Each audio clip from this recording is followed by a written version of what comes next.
Good morning বন্ধুরা, আমি শোভা দেবশোভার চ্যানেলে তোমাদের প্রত্যেককে স্বাগত জানিয়ে চলো আজ আবার গল্প করতে করতে তোমাদের সাথে একটা রান্না শেয়ার করি। রান্নাটা করতে করতেই অ্যাকচুয়ালি আমরা গল্প করব। দেখো রান্না শেষে কিভাবে আমি খাবারটা বেড়ে নিয়েছিলাম সেটা আগে দেখিয়ে নিলাম, তারপর চলো রান্নাটা শুরু করা যাক। দেখো মোচাটা ছাড়িয়ে পরে কুচিয়ে নিয়ে নুন হলুদ দিয়ে সারা রাত ভিজিয়ে রেখেছিলাম, তারপর এটাকে একটু সেদ্ধ করে নিয়ে জল ঝরতে দিয়েছি। সেইটার আর ভিডিও করা হয়নি, কারণ তখন ভাবিনি যে এই রান্নাটা তোমাদের সাথে শেয়ার করব। যাই হোক, কলার মোচাটা এরকমভাবে আমি ছাড়িয়ে জল ঝরতে দিয়েছি সেদ্ধ করে। আর এদিকে মসুরির ডাল একটু নুন দিয়ে কুকারে দিয়ে সেদ্ধ 2টো সিটি দিয়ে নিচ্ছি। খুব বেশি সেদ্ধ করব না, আবার কাঁচা কাঁচাও থাকবে না, জাস্ট একটু সেদ্ধ হয়ে গেলেই কুকারটা অফ করে দেব। তারপর এদিকে কড়াইতে একটু তেল দেব। মোচা আমরা নানান রকমভাবেই খেয়ে থাকি, কলা মোচার বড়া, কলা মোচার ছোলার ডাল দিয়ে নিরামিষ তরকারি, সব রকমই হয়। তবে এই রান্নাটা যখন ওইগুলো খেতে আর ভালো লাগবে না, তখন এইভাবে কোনো দিন করে দেখো, মোচা খেতে সত্যিই তখন ভালো লাগবে। কুচনো পেঁয়াজগুলো তেলে দিয়ে একটু লাল লাল করে ভেজে নেব, নিয়ে একে একে মশলাগুলো অ্যাড করব। খুব কম মশলা দিয়েই রান্না করব, খুব বেশি দেবো না। পেঁয়াজ, রসুন আর কাঁচা লঙ্কা বাটা, কাজের সুবিধার জন্য যেটা বেটে অলরেডি রাখাই থাকে, আমি প্রত্যেকটা ভিডিওতেই তোমাদেরকে বলে থাকি। 1 চামচ মতন দিলাম, একটু হলুদ দিলাম,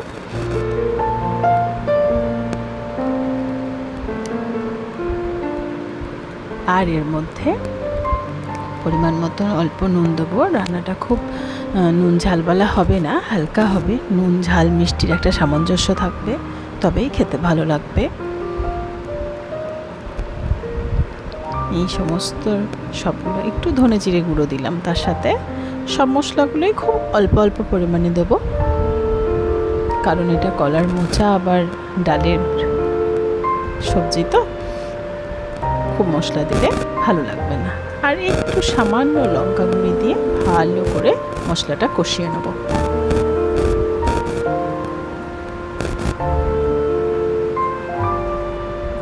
দেখো মোচাটা জল ঝরতে দিয়েছিলাম, সেটা সুন্দর জল ঝরে গেছে আর সেদ্ধও হয়ে গেছে। খুব বেশি নরম হয়ে ঘেঁটে যায়নি, আবার খুব কচকচেও নেই। এইরকম অবস্থায় আমি ওই কষানো মশলার মধ্যে মোচা কুচিগুলো দিয়ে দিলাম। দিয়ে পরে এটা ভালো করে মশলার সাথে মিক্স করে এটাকে বেশ 5-10 মিনিট ধরে কষবো, যাতে জলটা এর এখানে অ্যাবজর্ব হয়ে যায় আর খুব ভালোভাবে যেন মশলাটা অ্যাবজর্ব করে নিয়ে আর একটু সেদ্ধ হয়ে যায়।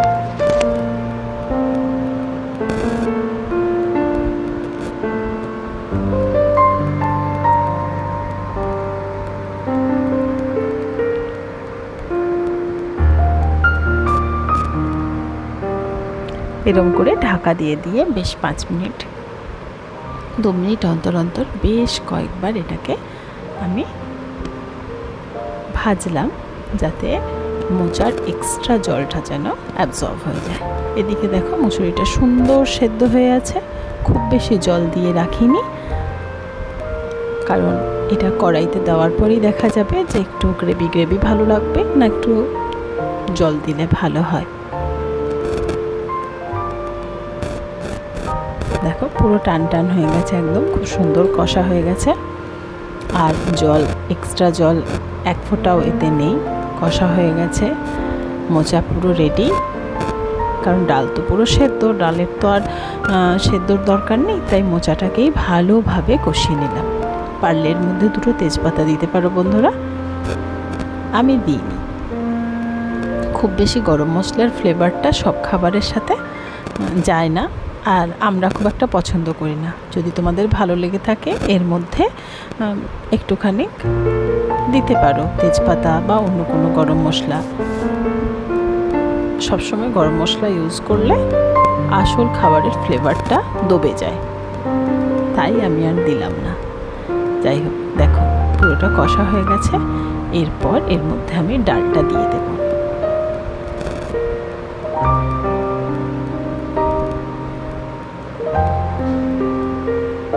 মুসুরির ডাল দিলাম বন্ধুরা, কারণ মুসুরির ডালের সাথে এটা বেশি ভালো লাগে। মুসুরির ডালটা দিয়ে বেশি ঘাঁটবো না, তাহলে ডালটা অন্যরকম হয়ে যাবে। আমি হালকা করে খুন্তি করে পিটুপিট করে ভালো করে, যাতে ডালের সাথে মোচাটা মিক্স হয়ে যায়, এইরকমভাবে এটাকে একটুখানি কষিয়ে নেব।